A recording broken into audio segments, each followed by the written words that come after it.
അൽഹംദുലില്ലാ അസ്സലാത്തു വസ്സലാമു അലാ റസൂലില്ലാ വഅലാ ഇബാദില്ലാഹി സ്വാലിഹീൻ റബ്ബിശ്റഹ് ലി സ്വദ്രി വയസ്സിർ ലി അംരി വഹ്ലുൽ ഉഖ്ദതം മിൻ ലിസാനി യഫ്ഖഹു ഖൗലി അഊദു ബില്ലാഹി മിനശ് ശൈത്വാനിർ റജീം ബിസ്മില്ലാഹിർ റഹ്മാനിർ റഹീം വഇലു യൗമഇദിൻ ലിൽ മുകദ്ദിബീൻ സദഖല്ലാഹുൽ അലിയ്യുൽ അലീം.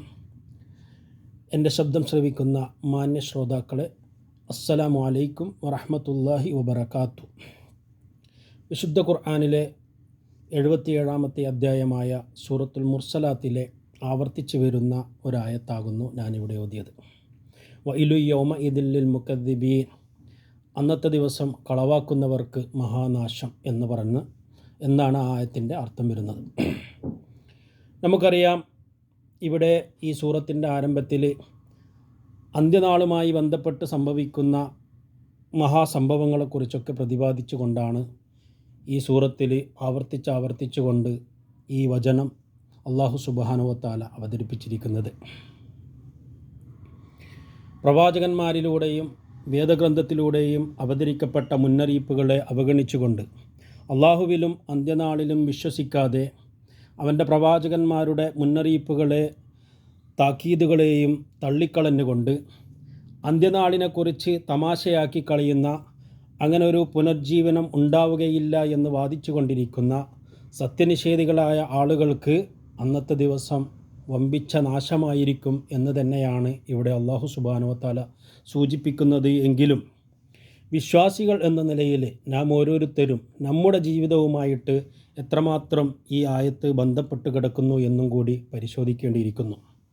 അള്ളാഹുവിലും അവൻ്റെ പ്രവാചകന്മാരിലും അതുപോലെ തന്നെ വേദഗ്രന്ഥങ്ങളിലും നന്മതിന്മകൾ അള്ളാഹുവിങ്കൽ നിന്നുള്ളതാണ് എന്നും അന്ത്യനാളുണ്ട് എന്നും പുനർജീവനമുണ്ട് എന്നും ഒക്കെ വിശ്വസിക്കുന്ന നമ്മൾ എത്രമാത്രം നമ്മുടെ ആ വിശ്വാസവുമായിട്ട് നമ്മുടെ കർമ്മങ്ങൾ നമ്മൾ ഉത്സാഹത്തോടു കൂടി, അങ്ങനെ ഒരു ചിന്തയോടുകൂടി നമ്മുടെ ജീവിതത്തെ ക്രമപ്പെടുത്തിയിരിക്കുന്നു എന്ന് ചിന്തിക്കുവാൻ വേണ്ടിയിട്ടാണ് ഇത്തരം ആയത്തുകൾ അല്ലാഹു സുബ്ഹാനഹു വ തആല പലപ്പോഴായി വിശുദ്ധ ഖുർആനിലെ പല ഭാഗങ്ങളിലായിട്ട് ഉത്ബോധിപ്പിച്ചിരിക്കുന്നത്. വൈലുൽ ലിക്കുല്ലി ഹുമസത്തിൽ ലുമസ, അന്യരെ കുറ്റം പറയുന്നതും ശപിക്കുന്നതും ശീലമാക്കിയവർക്കെല്ലാം വമ്പിച്ച നാശം. ഈ വൈല് എന്ന് പറയുന്ന ഈ നാശം, ഇത്തരത്തിലുള്ള മുന്നറിയിപ്പുകൾ മറ്റു പല ഘട്ടങ്ങളിലും അല്ലാഹു സുബ്ഹാനഹു വ തആല ആവർത്തിക്കുന്നതായിട്ട് നമുക്ക് കാണാൻ സാധിക്കും.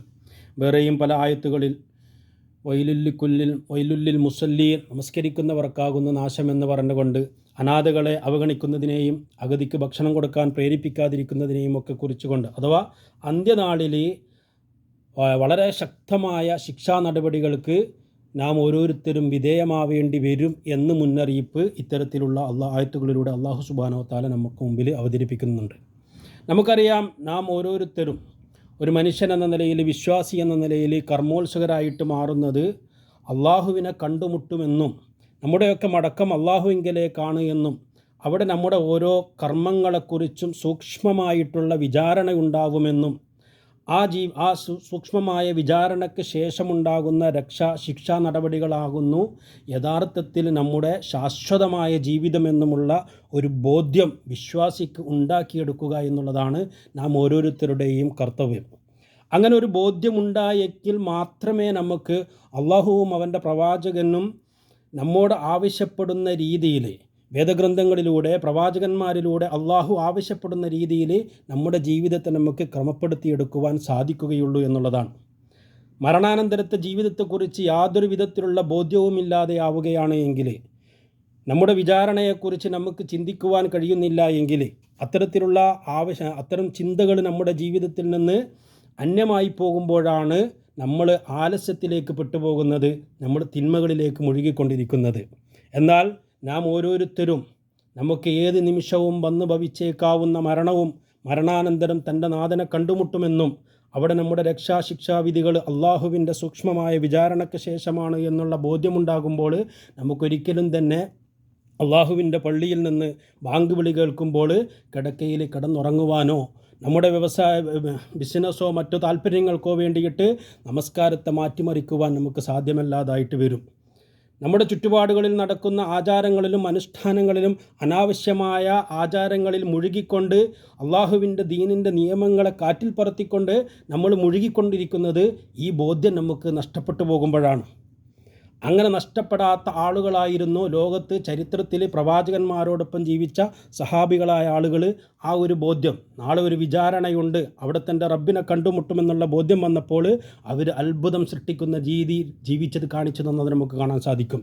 മഹാനായ ഖുബൈബ് റളിയല്ലാഹു അൻഹുവിന് തൻ്റെ ശരീരത്തിൽ നിന്ന് മാംസം മുറിച്ചു മാറ്റപ്പെടുമ്പോൾ ഇതിന് പകരം തൻ്റെ പ്രവാചകൻ്റെ കാലിലൊരു മുള്ളു തറക്കുന്നത് പോലും എനിക്ക് സഹിക്കാൻ കഴിയുകയില്ല എന്ന ദൃഢമായ ഈമാനിക ആവേശമുണ്ടായത് ഈ ഭൗതിക ജീവിതം നശ്വരമാണ് എന്നും നാളെ പാരത്രിക ജീവിതത്തിലാകണമെന്നു യഥാർത്ഥ ജീവിതമെന്നുള്ള ബോധ്യം ഉണ്ടായതുകൊണ്ടാണ്. പ്രവാചകൻ്റെ അനുയായികളായ സഹാബ ഇക്രാമുകൾ അവരവരുടെ വീടുകളിൽ നിന്ന് രാവിലെ പുറത്തേക്ക് പോകുമ്പോൾ അവരുടെ പ്രിയപ്പെട്ട അവരുടെ ഇണകൾ വാതിൽക്കൽ വന്നു നിന്നുകൊണ്ട് ഉടുത്ത ഡ്രസ്സ് മാറുവാനുള്ള മറ്റൊരു ഡ്രസ്സില്ലാതിരിക്കുമ്പോഴും വിശപ്പ് മാറുവോളം ഭക്ഷണം കഴിക്കുവാനുള്ള അവസരമില്ലാത്തപ്പോഴും ഭർത്താക്കന്മാരോട് ഹറാമായ മുതലുമായിട്ട് ഇങ്ങോട്ടേക്ക് വരരുതേ, വലാക്കില്ല നസ്ബിർ അലന്നാർ, നരകത്തിൻ്റെ തീനങ്ങൾക്ക് സഹിക്കാൻ കഴിയുകയില്ല എന്നുള്ള ആ ബോധ്യമുള്ളത് കൊണ്ടായിരുന്നു അവർക്ക് അപ്രകാരത്തിൽ ജീവിതത്തെ ക്രമപ്പെടുത്തിയെടുക്കുവാൻ സാധിച്ചത്. അതുകൊണ്ട് ആ മഹാനഷ്ടം സംഭവിക്കുന്ന ആ മുന്നറിയിപ്പ് തന്നത് ജീവിതത്തെക്കുറിച്ച് ബോധ്യത്തോടു കൂടിയിട്ട് ജീവിതത്തെ ക്രമപ്പെടുത്തിയെടുക്കുവാൻ നമുക്ക് ഓരോരുത്തർക്കും സാധിക്കുമാറാവട്ടെ. വ ആഖിറു ദഅവാന അൽഹംദുലില്ലാഹി റബ്ബിൽ ആലമീൻ. അസ്സലാമു അലൈക്കും.